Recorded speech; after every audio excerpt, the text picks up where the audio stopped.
Get Up Nation. My name is Ben Biddick. I am the creator and host of the Get Up Nation podcast, where I serve individuals, organizations, and societies to develop and sustain resilience and perseverance. I'm the co-author of Get Up, The Art of Perseverance, with former Major League Baseball player Adam Greenberg. The Get Up Nation podcast is brought to you in partnership with GotYourSixCoffee.com, where Navy veteran Eric Hadley is committed to serving first responders, veterans, and their families through a variety of nonprofit organizations. No stranger to adversity, Eric has fused necessity of coffee with his passion for public service. You're already purchasing coffee. Why not empower your coffee with purpose? Why not purchase coffee that not only has your six, but also has the backs of those who don a uniform of service for our communities and great country? Learn more about Eric and his freshly roasted, award-winning coffee at GotYourSixCoffee.com. Recently, I had the honor and privilege of speaking with Nicole Snell. Nicole is the CEO of Girls Fight Back. She's dedicated her life to empowering women with personal safety and self-defense education. She's a dynamic international speaker, workshop facilitator, and self-defense instructor specializing in sexual assault and violence prevention education. She created Outdoor Defense, an IGTV series that aims to help people stay safe with simple self-defense strategies. Nicole believes that every human being has the right to walk through our world feeling safe, powerful, and confident. Nicole, amped to have you on the Get Up Nation show to talk about you and your amazing work. Thank you so much. It's such a pleasure to be here. So thank you for having me. Absolutely. Let's start with where you live and work. Where are you located? And I know you travel internationally, but where is your home base? Home base is Los Angeles, and because of COVID, I haven't been traveling as much as you normally would. So home base and work base is Los Angeles for my virtual programs now. Excellent. All right. I love your message and your service to help others to live a life of security and confidence. Certainly it is a volatile world, and to be able to navigate tense, escalating, and violent situations is essential for us all today. Will you share a little bit about why this work means so much to you and why you've dedicated your life to this? This work means a lot to me because as a woman, I've grown up hearing the messages that say, women are weak, or women, shouldn't do things by themselves, or we're given this laundry list of don'ts that we need to not do in order to be safe. And if we don't do those things, or we don't abide by this list, then anything that happens to us is our fault and we're asking for it. There's a lot of victim blaming messages and disempowering messages, fear-based messages. And I have always been stubborn.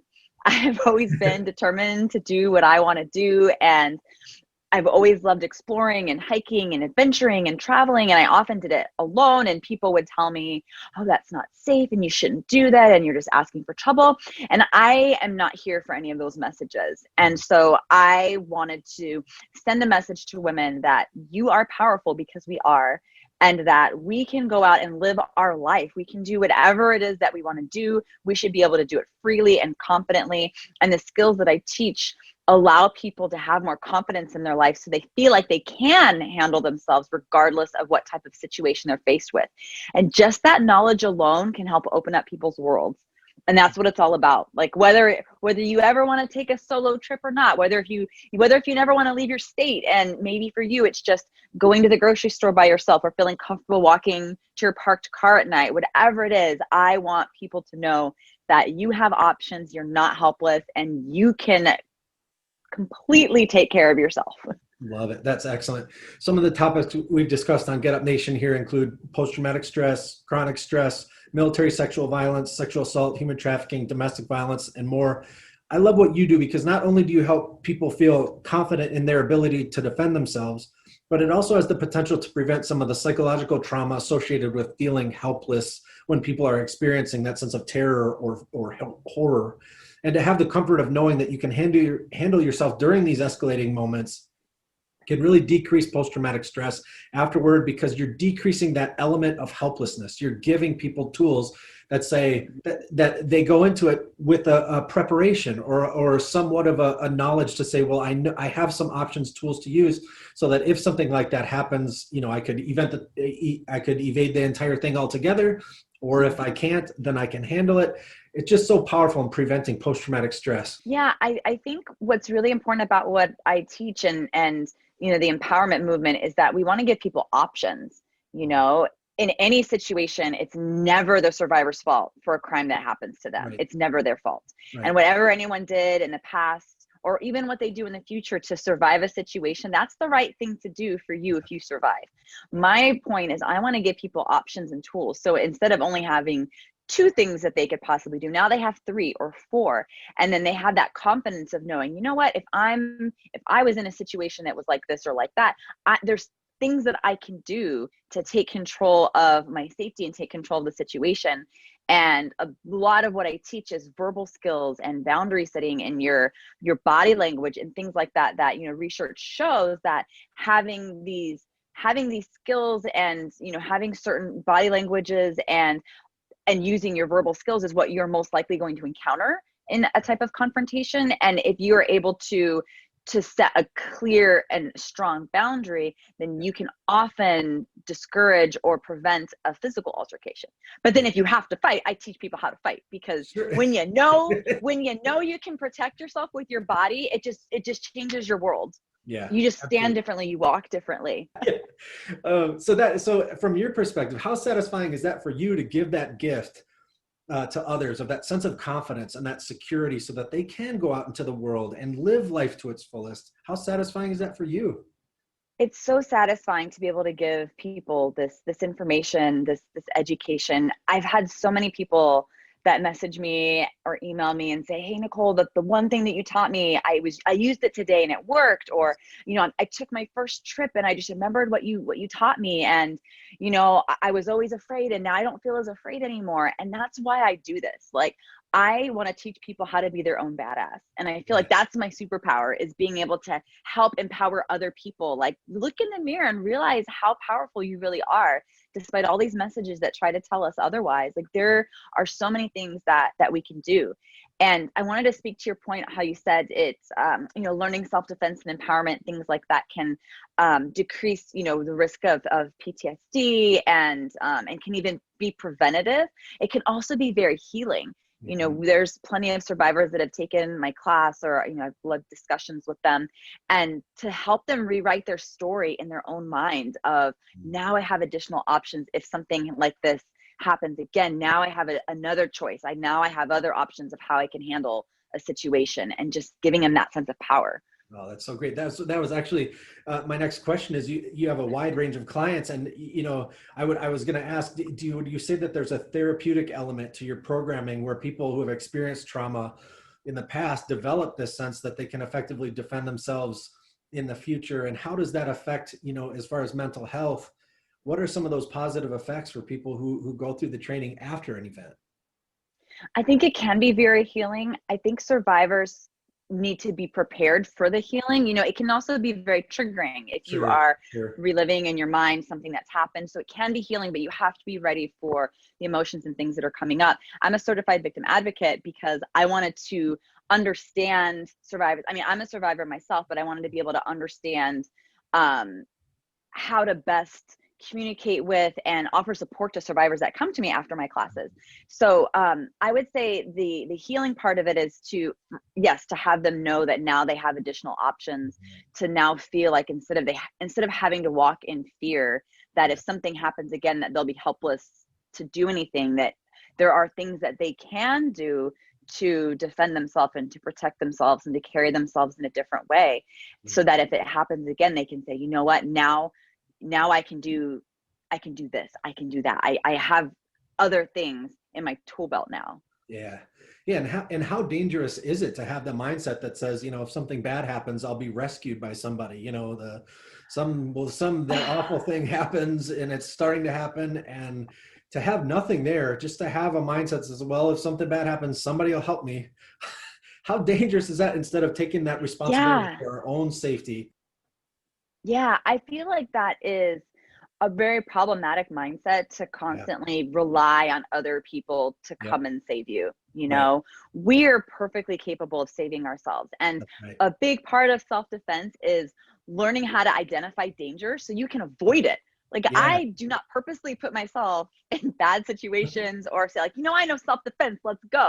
Like, if I can get to safety, I'm going to get to safety. That's what it's about, fights can always lead to injury for either party. So the best fight is the one you never have to fight. If I can use my verbal skills, if I can notice something feels off with my intuition and get out of it, great. But if I can't get out of it, I don't want to feel like, oh, if this happens now, there's nothing I can do. There is something you can do. And we don't have to wait for other people to come and save us, because by doing that, we're giving our power away. Right. And we are so powerful. And yeah, you should get help. And for people who feel comfortable calling the police, maybe calling the police is what you do, but how long is it going to take for the police to come to you? You might have to be on your own for, a few minutes, several minutes, dealing with the situation. And I want people to know that you can be your own best protector. What are some of the barriers that you encounter? So when it comes to the clients that you serve, what are some of the common barriers is it fear? Is it prior trauma? What are some of the hurdles that you help your clients overcome as you teach them to defend themselves? I think it's a combination of both. It's fear. Some people will come to me and say, I'm afraid that if this happens, I won't know what to do, or I'm really afraid of traveling by myself because I've heard all these stories, and we constantly see these really horrific things that are happening in the news. And the idea of stranger danger is still perpetuated, even though 86% of the time someone's assaulted by someone they know. Mm-hmm. And that's something that we need to keep in mind. Domestic violence is a huge problem. Interpersonal violence is a huge problem. Right. And people will come to me from fear. Maybe they've been told that there's nothing they can do. Maybe they've had past trauma of something happening. Maybe they are of a body size or type that they feel like they can't defend themselves. And what I teach them is I teach very simple, practical strikes that anybody can do, regardless of your ability level, your gender, your height, your age. There's all things we can do because we have weapons on our bodies. And there are so many vulnerabilities on a human body that if we just keep it simple, and what I teach is basically, where is an attacker vulnerable? Where are we strong? And we add force, and really self-defense kind of boils down to that. Right. So helping people just see that, and coming from a place of empowerment versus fear. Sometimes there are, there's messages out there that just try to scare people. I don't want to scare, like the world is bad. We know that there are bad things that happen in this world. We know violence exists. I don't think anyone's walking around with rose-colored glasses thinking that violence isn't a problem. Right. So in my course, I'll usually just briefly run by some stats just to give us a baseline. And then we just move into what can I do? What can I do to be powerful with myself? Because I don't need to scare people. Yeah. There's plenty of fear in the world, and I don't want to use that to scare them more. Yeah. And there's a great book. I don't know if you've heard of it. It's called The Gift of Fear by Gavin DeBecker. Yep. Amazing book. Yeah, but we were talking about that before too. The intuition, the sense of okay, something isn't right here. To trust that. It's excellent to have people understand that needs to be paid attention to, and don't override it. Yeah, a lot of times we ignore it, especially as women. Society is constantly telling us to be nice. We don't want to offend people. We're supposed to take care of others, oftentimes at the expense of ourselves. Right. And so one of the things that I teach people is your safety comes before anyone else's feelings. That's right. So if something is triggering your intuition and something seems off, you don't have to be nice. You don't have to say, well, I don't want to hurt their feelings, so I'm going to try to, no, set a boundary. Look, stop.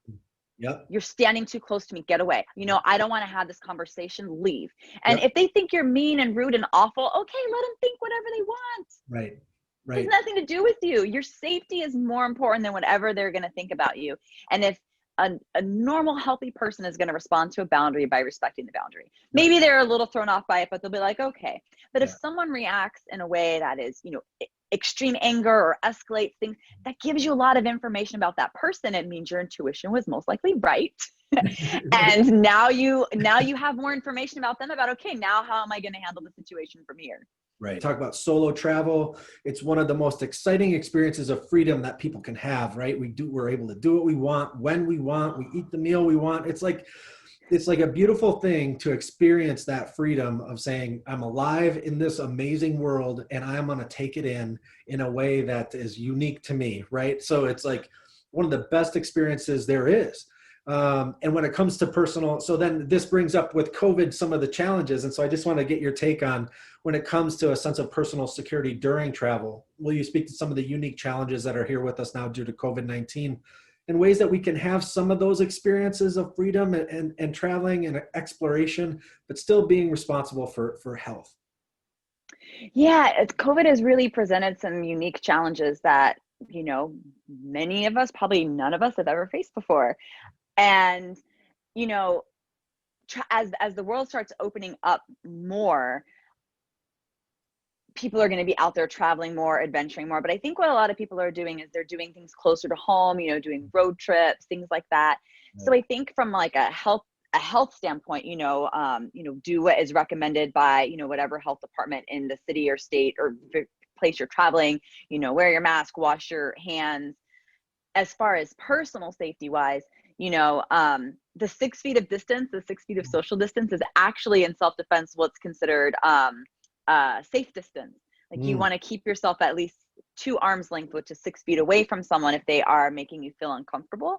So in a way, everyone in the world has gotten this boundary mandate of what is expected of you as far as how close you stand to somebody. Whereas, very often personal space varies by culture and varies nationally as well.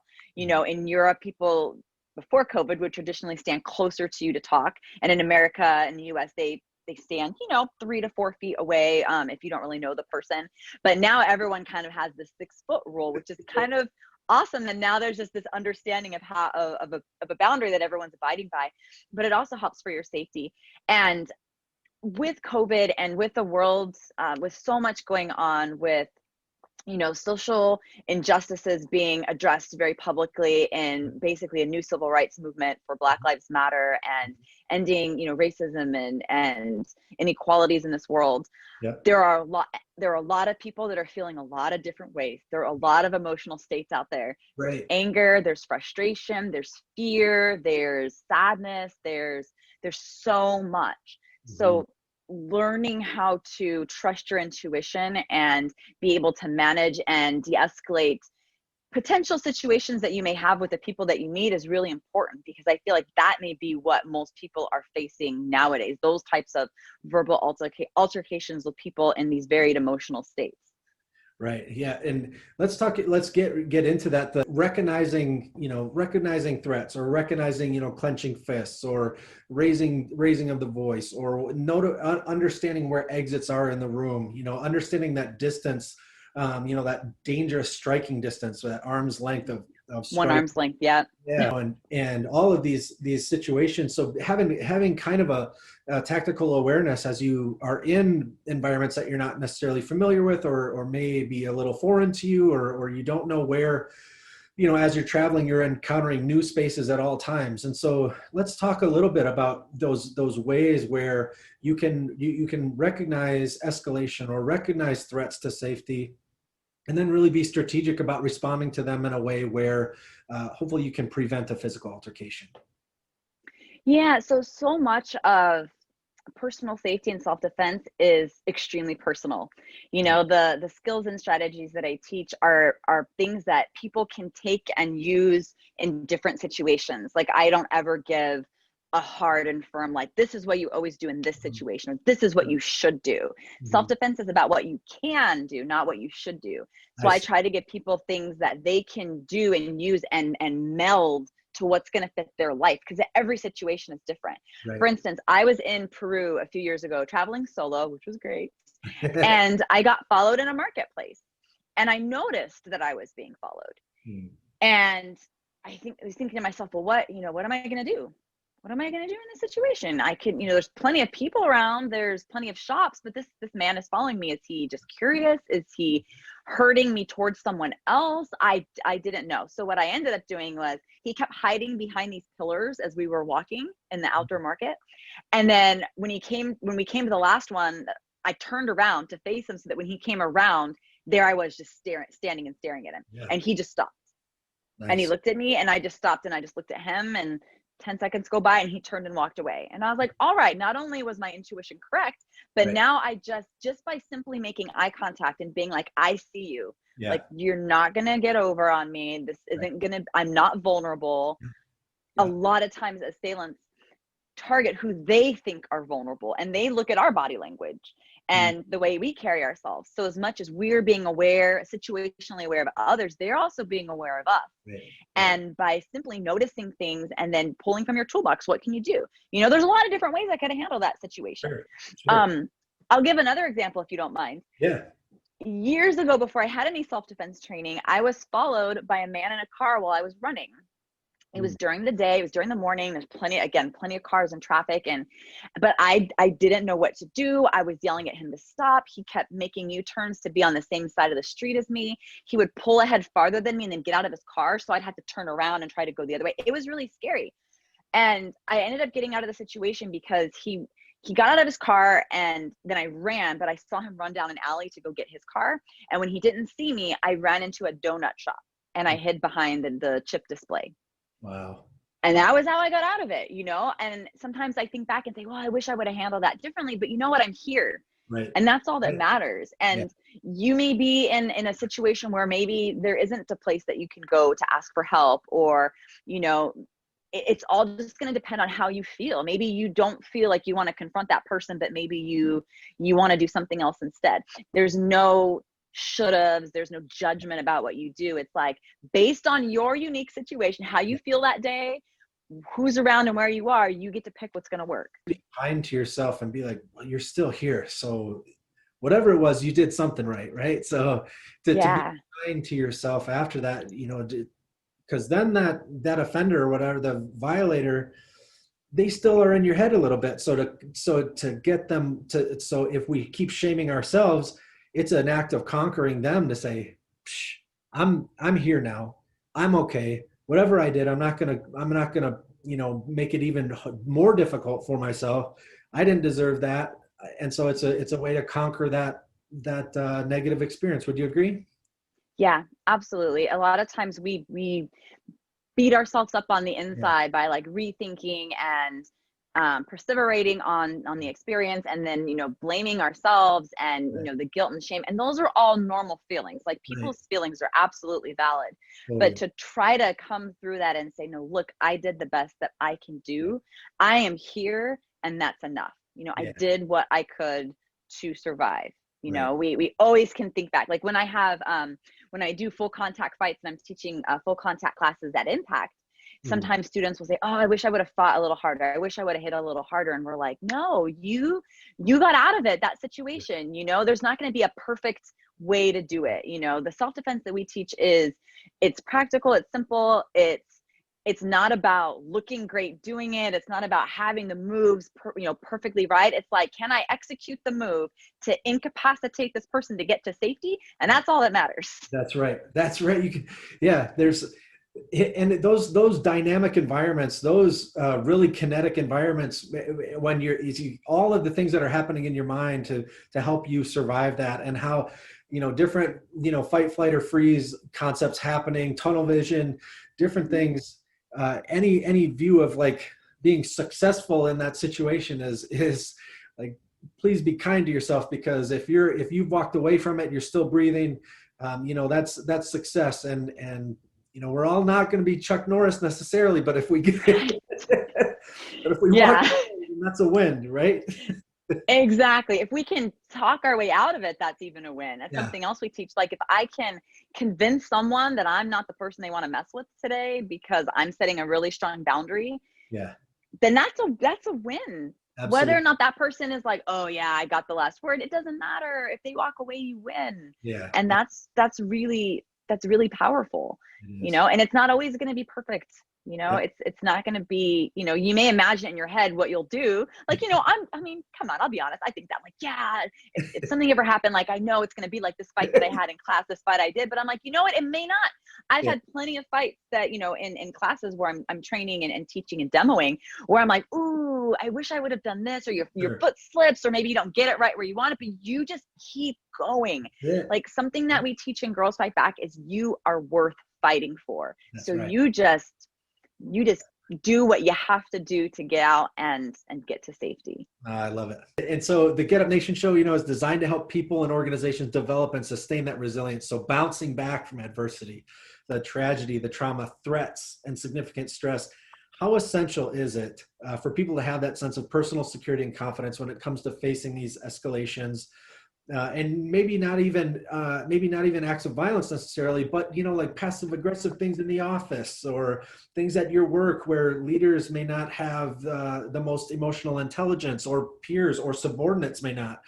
And so navigating these types of conflict and being resilient, how vital is it for these concepts to carry yourself with that sense of personal value, that sense of respect for others, but that boundary that's there that says, this is the line in the sand and I will not tolerate this and this. And how vital is that for our resilience as we live?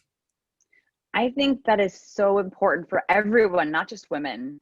Everyone of every gender identity can benefit from learning how to set boundaries, speaking up for your needs, saying what you need. Like I said earlier, 86% of the time someone is assaulted by someone they know.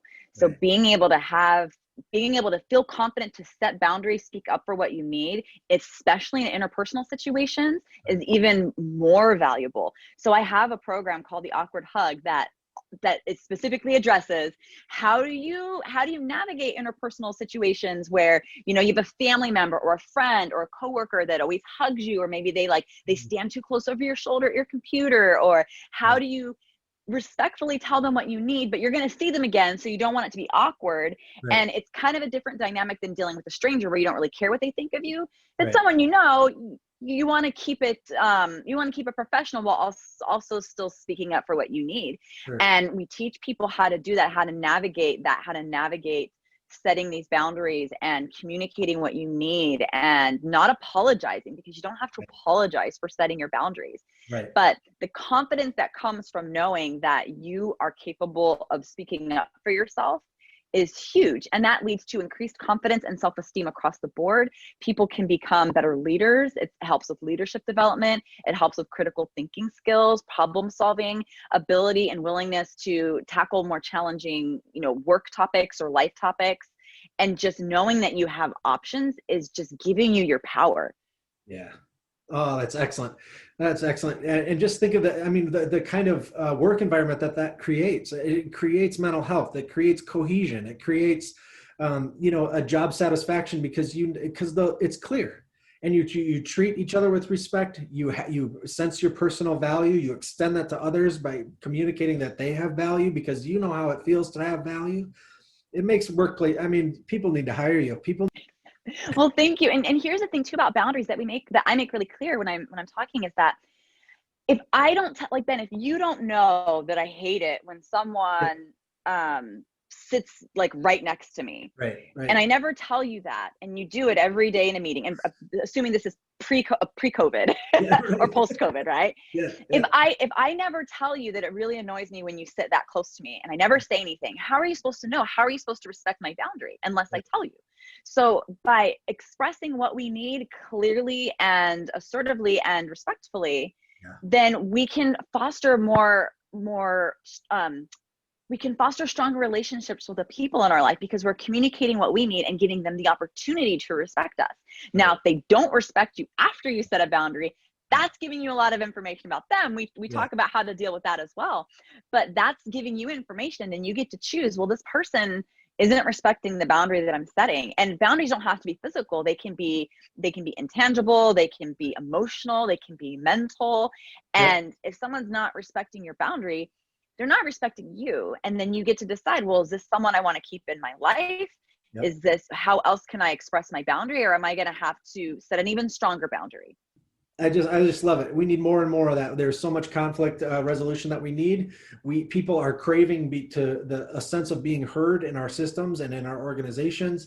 People are hungering for a meaningful life where we're able to interact with people and we're able to have satisfying relationships. And at the end of our lives, basically, what do we have? It's the relationships we have, our memories that we shared with people along the way, and communicating to each other these brilliant and beautiful concepts of, it is amazing to be alive. It's amazing to take in our world. It's amazing to experience nature and feel confident enough to know that any threats or weather or challenges that are out there happening, I can handle those. To live a life of victory and confidence. Everyone deserves that, just like you've said.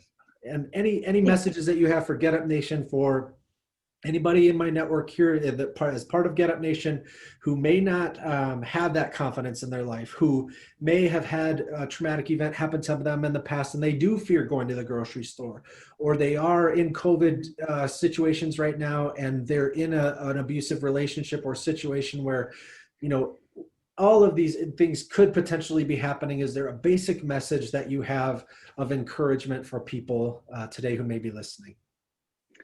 The message of encouragement that I would have for people is that you are worth fighting for, and that there are a wealth of resources out there for help if you need it. If you are a survivor, if you're in an abusive relationship, or someone who is, there are resources available that can help you.